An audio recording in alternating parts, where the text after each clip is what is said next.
Hello everyone, Radhe Radhe. कैसे हो आप लोग? आशा करती हूँ आप सभी बहुत अच्छे होंगे। मैं भी ठीक ठाक हूँ। तो जी बज जाए दोपहर के 1। अभी अभी हम लोग खाना वगैरह खा के उठे हैं और यहाँ पे मैं बैठ गई हूँ सब्ज़ी लेके काटने के लिए। तो आप सोच रहे होंगे जब अभी भी खाना खाया तो मैं सब्ज़ी क्यों काट रही हूँ। तो इसका रीज़न मैं आपको आगे बताऊँगी वीडियो में कि मैं इतना सारा सब्ज़ी लेके क्यों बैठी हूँ काटने के लिए। और यहाँ पे आशी को मैंने बिठा दिया होमवर्क करने के लिए, क्योंकि क्या होता है ना कि शाम के टाइम पता नहीं होता कि कहीं जाना पड़े या कुछ भी हो जाता है। तो इस वजह से अब मैं सोचती हूँ कि मैं इसका जो होमवर्क रहेगा ना, मैं दोपहर में ही करवा दिया करूँगी। शाम को फिर जो एक्स्ट्रा काम रहेगा वो मैं करवाऊँगी इसको। तो जब से इसका 1 दिन का होमवर्क का गैप हुआ है ना, तब से मैं ये कोशिश कर रही हूँ कि मैं होमवर्क करवा दूँ। वैसे भी बच्चे ना इतनी जल्दी सोते नहीं हैं, खाना वगैरह खा के फिर खेलती रहती है। सोना इन लोगों का 2 से 3 बजे तक ही होता है। तो इतनी देर खाली बैठेंगे या शैतानियाँ करेंगे, इससे अच्छा है होमवर्क कर लेंगे तो मेरे लिए भी आराम रहेगा। और आज शाम को थोड़ी-सी मैं बिज़ी हूँ, तो इस वजह से भी मैं सोच रही थी होमवर्क कर ले तो अच्छा है। और आज इसने कर्सिव में बहुत ही अच्छी, मतलब इसकी राइटिंग बहुत अच्छी है, तो मैम ने इसको स्टार दिया था तो बहुत ज़्यादा खुश थी ये। लेकिन अभी ना ये होमवर्क कर रही है मैथ्स का, तो 0 से 50 लिखने के लिए दिया था और ये इतना छोटा-छोटा लिख रही थी ना, जैसे चींटियाँ नहीं होती बिल्कुल वैसे ही। मैं बार-बार इरेज़ कर रही थी, डाँट रही थी, बट फिर भी वही, कितना भी बोलो तो पता नहीं क्या ही हो गया था, इतना छोटा-छोटा लिख रही है, बिल्कुल चींटियों के जैसे लग रहा था। तो कभी-कभी बच्चे ना ज़िद पे अड़ जाते हैं, उन्हें जो करना होता है वही करेंगे। तो आज वही ये लगी हुई है जैसे इसको लिखना था वैसे ही लिख रही थी, बहुत ही छोटा-छोटा। और बाबू भी यहाँ पे बस खेल रही थी। अभी इन लोगों को नींद आ नहीं रही है। वैसे भी आज बाबू ने अपनी नींद मॉर्निंग में पूरी कर ली है, तो दोपहर में तो ये आज बिल्कुल भी नहीं सोने वाली है। और मैं ना आज सुबह से जब से उठी हूँ ना 5:30 बजे से, तब से मतलब एक बार भी ऐसा नहीं हुआ कि मैं लेट जाऊँ या बैठ जाऊँ, पूरे टाइम मैं लगी ही हूँ। और अभी मेरा मन कर रहा है कि बस थोड़ी देर के लिए मैं लेट जाऊँ, आराम कर लूँ, लेकिन फिर आशी को भी होमवर्क कराना था और मुझे काम निपटाने थे। तो उसके बाद ना फिर मैं सो गई थी, आधे से 1 घंटे के लिए आराम किया। सोई तो नहीं थी क्योंकि बाबू की नींद सुबह पूरी हो गई थी, तो उसने सोने ही नहीं दिया। फिर उठ गई, मैं आ गई किचन में। और आज बहुत बड़ी ज़िम्मेदारी है जो कि मैं पूरी करूँगी। पहली बार कर रही हूँ तो थोड़ा-सा डर भी लग रहा था और घबराहट भी हो रही थी।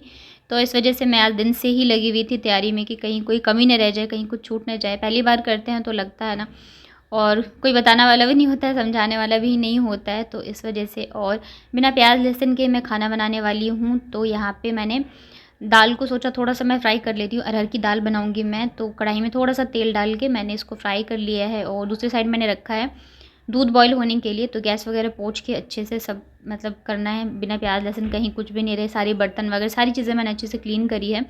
और कद्दू जो था वो तो मैंने दोपहर में ही छील के कट करके रख लिया था, उसमें पानी डाल के छोड़ दिया था। तो वो मतलब क्या बोलते हैं, सूखे नहीं थे। ऐसे ही छोड़ती तो थोड़े से ख़राब हो जाते।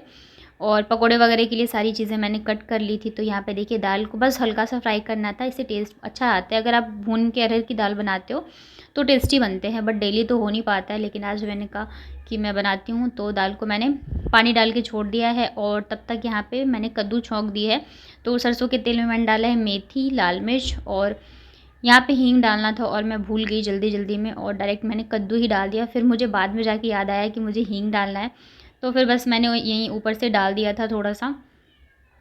और अब इसमें बस नमक और हल्दी डालेंगे और इसको ढक के छोड़ देते हैं गलने के लिए। और तब तक मैं बाकी की सब्जियों की तैयारी कर लेती हूँ, कट करके रख लेती हूँ। और आशी उठी नहीं थी, बाबू उठ गई थी, बट अभी अगर एक उठा हो ना तो दूसरा जो है वो ज़्यादा देर सोता नहीं है, बाबू जाके फिर उसको उठा ही देगी। तो यहाँ पे बस मैंने दाल को अच्छे से धो लिया, उसमें नमक और हल्दी डाल के मैं इसे सेट कर देती हूँ। तो एक साइड जो है ये सब्ज़ी भी बनती रहेगी, दूसरी साइड दाल भी मतलब उबल जाएगी। और वैसे तो मेरे पास बहुत सारा टाइम है, लेकिन फिर भी तैयारियाँ भी बहुत सारी करनी है, सब्जियाँ भी बनानी है। और मुझे फिर घबराहट भी हो रही थी, पता नहीं मैं टाइम पे सारी चीज़ें कर पाऊँगी या नहीं। तो यहाँ पे मैं आलू, गोभी और कद्दू की सब्ज़ी बनाने वाली हूँ। हमारे यहाँ पे इसको डालना बोलते हैं। तो बिना प्याज़ लहसुन के कैसे बनाऊँगी मैं, वो भी आपको मैं दिखाऊँगी अभी। जब भी बहुत बड़ा भोज वगैरह होता है ना हमारे यहाँ पे खाना वगैरह, तो उसमें ये सब्ज़ी बनती है डालना बिना प्याज लहसुन की, और इतनी टेस्टी बनती है ना, बहुत ही ज़्यादा टेस्टी बनती है। तो इसमें मैं कद्दू लेके आई थी ना, तो थोड़े से मैंने पकौड़े के लिए बचा लिए हैं और थोड़ा सा इस वाले सब्ज़ी के लिए मैंने बचा लिया है। इसमें मैं डालूँगी, इससे टेस्ट बहुत ही अच्छा आता है। तो कढ़ाई में मैंने अभी-अभी गोभी को फ्राई किया है नमक और हल्दी डाल के। तो उसी कढ़ाई में मैंने डाल दिया है तेल, उसके बाद इसमें डाला है 5 फ़ोरन, थोड़ी-सी हींग डाली है मैंने।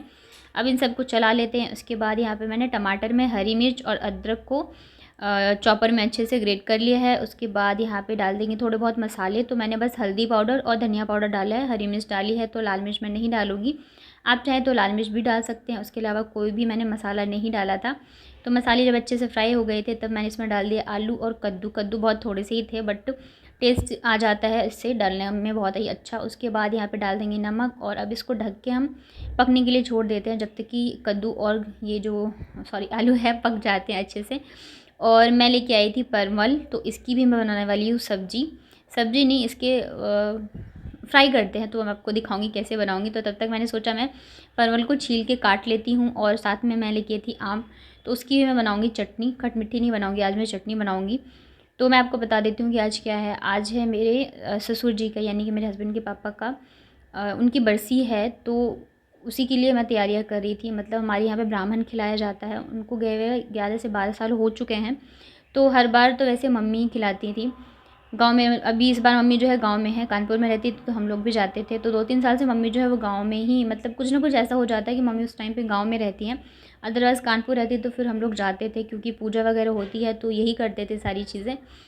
तो मैं इनको 2-3 बार से ही बोल रही थी कि अगर हम जा नहीं पा रहे हैं तो फिर यहीं पे ब्राह्मण हम लोग भी खिला देते हैं। लेकिन ये फिर कहते थे कि नहीं, रहने दो, तुमसे नहीं हो पाएगा। हर बार ये ऐसे कहते थे और मैं हर बार बोलती थी। तो इस बार भी मैंने बोला, क्योंकि अगर हम जा नहीं पा रहे हैं तो वैसे भी माँ बाप के लिए अब जितना करो उतना ही कम है। और मम्मी खिलाती हैं वहाँ पे, तो अगर हम नहीं भी खिलाते हैं तो भी कोई बात नहीं है, क्योंकि है तो एक ही फैमिली। लेकिन फिर भी मेरा मन था कि मैं खिलाऊं, तो इस बार ये मान गए। तो वही जो भी ब्राह्मण खाएंगे उसी की मैं तैयारियां कर रही थी। और ऐसे बोला जाता है जो भी पसंद हो वही बनाना चाहिए। तो इन्होंने बोला था आम की चटनी बना देना, तो मैं उसी की तैयारी कर रही हूँ। और इसी वजह से मुझे घबराहट भी हो रही थी, क्योंकि मैं फ़र्स्ट टाइम कर रही हूँ। ये ऐसे ही हर बार बोलते थे रहने दो, तुमसे नहीं हो पाएगा, तुम्हारे बस का नहीं है। और मैं इस बार कर रही हूँ, तो इस वजह से मुझे थोड़ा सा लग रहा था कहीं भी थोड़ी भी गड़बड़ी हो गई ना तो फिर ये मुझे सुनाएंगे, मैं तो पहले ही बोल रहा था ये वो। तो इस वजह से, और वैसे मैं जो भी करती हूँ दिल से करती हूँ, मेरा मन था, बहुत टाइम से मन था कि मैं करूँ। तो देखिए आम की चटनी के लिए मैंने यहाँ पे आम को कट करके डाल दिया, एक डाली हरी मिर्च, थोड़ा सा धनिया और भुने हुए जीरे का पाउडर, नमक, बस इसके अलावा कुछ नहीं डाला है। थोड़ा सा पानी डाल के मैंने यहाँ पे देखिए चटनी पीस ली है। और ये चटनी मैंने फ़र्स्ट टाइम बनाई है यहाँ पे, नहीं तो मैं कभी नहीं बनाती हूँ। वैसे ये वाली चटनी ना सिलबट्टे पे पीस के बनाओ तो बहुत टेस्टी बनती है। तो जब तक सब्ज़ी जो है बन रही है तब तक मैं यहाँ पे बर्तन धो लेती हूँ, क्योंकि अभी पानी आ रहा था और काफ़ी सारे बर्तन इकट्ठे हो जाएंगे अगर मैं एक साथ बाद में धोऊंगी तो। वैसे भी अभी देख रहे टब में रखे हुए, ये भी मैंने धोए थे। और मतलब आज मैंने टब से निकाल के ना बर्तन स्टैंड में भी नहीं रखा, क्योंकि मुझे बिल्कुल ही टाइम नहीं मिला। और अभी पानी आ रहा है ना तो जल्दी जल्दी से धुल जाएंगे बर्तन। जैसे अभी चटनी पीसा है मैंने और दाल वगैरह बनाई है, तो कुकर वगैरह जो है गंदे थे, तो इन सबको मैं धो के रख दूँगी। और ये भी आ गए थे आज जल्दी, मैंने बोला था आ जाना, क्योंकि बच्चों को भी अगर ये संभाल लेंगे ना तो मैं इतने देर में मैं जल्दी जल्दी काम कर लूँगी। नहीं तो फिर मेरा आधा ध्यान जो बच्चों की तरफ रहता है, आधा ध्यान खाने पे। अभी भी जब तक ये आए नहीं थे ना, बच्चे छत पे थे, तो मैं एक बार इधर खाना बना रही थी, एक बार जा के उनको देख रही थी। तो मेरे को टेंशन लगी रहती है, ऐसे दिन सही नहीं चल रहे हैं, कहीं गिर ना जाए, कहीं लग ना जाए। और बाबू का तो खैर डेली का है, वो डेली गिरती है और कहीं ना कहीं उसको मतलब ज़्यादा चोट लग जाती है, कभी मुँह पे कभी कहीं खून निकल ही आता है। तो उसको लेके मुझे थोड़ा ज़्यादा ही रहता है। तो ये आ गए हैं तो अब दोनों बच्चों को देख लेंगे तो मैं जल्दी जल्दी काम निपटा लूँगी। और साथ के साथ बर्तन धो लो ना तो काम थोड़ा हल्का रहता है, नहीं तो इकट्ठे हो जाते हैं बहुत सारे, तो एकदम दिमाग ख़राब हो जाता है मेरा।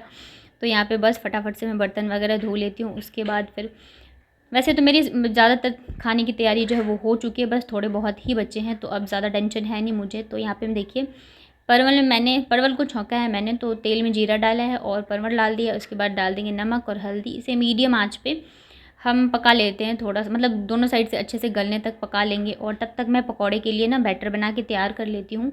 तो चावल का आटा था मेरे पास थोड़ा सा, लेकिन वो ना ख़राब हो गया है, तो इस वजह से मैं बेसन में ही बनाऊँगी। तो बेसन में वही अजवाइन डालेंगे, नमक, हल्दी, लाल मिर्च और थोड़ा सा पानी डाल के इसे अच्छे से फेंट लेंगे। और इसे मैं ढक के रख दूँगी। पकौड़े वगैरह मैंने सारी कट करके रख दिए हैं, मतलब सारी चीज़ें मेरी हो चुकी है। बस मुझे चावल बनाना है और पकौड़े बनाने हैं, तो वो तो मैं तभी बनाऊँगी जब वो आएंगे खाने के लिए, तो उसमें तो बिल्कुल भी टाइम नहीं लगता है। और बस मेरा मतलब मुझे लग रहा था कि पता नहीं मैं कर पाऊँगी या नहीं कर पाऊँगी, लेकिन सारी चीज़ें हो चुकी है। और अभी शायद 6 ही बजे थे और उन टाइम जो उन्होंने दिया था वो 7:30-8 बजे तक आएंगे वो खाने के लिए। तो बस यहाँ पे देखिए परवल मैं आपको दिखाती हूँ। उस ऊपर से जब ये गल जाते हैं ना तो ऊपर से बस धनिया और थोड़ी सी लाल मिर्च डाल दीजिए, थोड़ा सा गरम मसाला डाल दीजिए, ये खाने में बहुत ज़्यादा टेस्टी बनते हैं।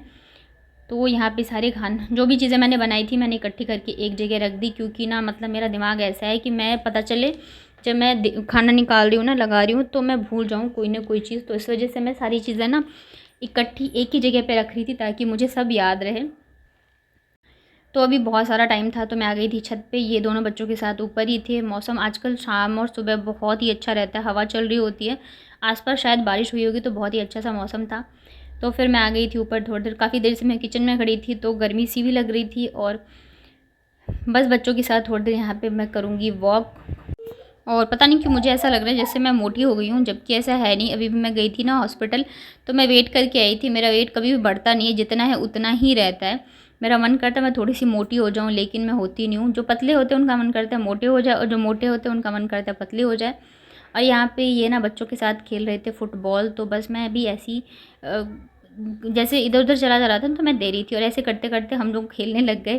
तो आशी जो थे अपने पापा की टीम में थी, और बाबू जो है मेरी टीम में है। तो पता ही नहीं चला कि अब हम दोनों खेलने लग गए आपस में, बच्चों के साथ खेलते खेलते। तो मतलब अच्छा लगता है जब अब एक साथ फैमिली के साथ, मतलब ऐसे फर्स्ट टाइम मैंने खेला, मुझे ऐसे आता नहीं है फुटबॉल। मुझे तो डर लगता रहता है कहीं लग वग ना जाए। बच्चे भी खेलते हैं तो मैं इन पर चिल्लाती रहती हूँ, आराम से देखो लग जाएगी बच्चों को। तो मतलब शाम के 6:30 बज गए थे ऐसे करते करते, और काफ़ी अच्छा आज का इवनिंग टाइम गया था। ये भी जल्दी आ गए थे, तो ये जल्दी आते हैं तो बच्चे भी खुश हो जाते हैं। आशी बोलती पापा आज तो आप सुबह ही आ गई, क्योंकि पता है नहीं ये लेट ही आते हैं रात को, तो इस वजह से। तो बस उसके बाद फिर मैं चली गई थी चावल बनाने के लिए, क्योंकि टाइम हो गया था, 7 बज गए थे शायद। तो एक साइड मैंने चावल रख दिया, दूसरी साइड यहाँ पे मैं पकौड़े बना लेती हूँ। तो ये जो है ये है कद्दू के पकौड़े। तो हम लोग इधर ना कद्दू को बोलते हैं कदीमा। जो जो बिहार से हैं वो बताइएगा आप लोग इधर क्या बोलते हैं। तो मैं पकौड़े में बनाऊँगी कद्दू, गोभी और आलू, ये 3 पकौड़े मैं बनाने वाली हूँ। तो कद्दू के बन गए थे, अब मैं बना लेती हूँ गोभी के फटाफट से। और अब थोड़ी ज़्यादा मुझे घबराहट हो रही थी क्योंकि टाइम हो गया था। तो यहाँ पे मैंने बनाए थे सैलेड, सब्जी, दाल, परवल की सब्ज़ी, कद्दू की सब्ज़ी, अचार, हरी मिर्च, नींबू और आम की चटनी।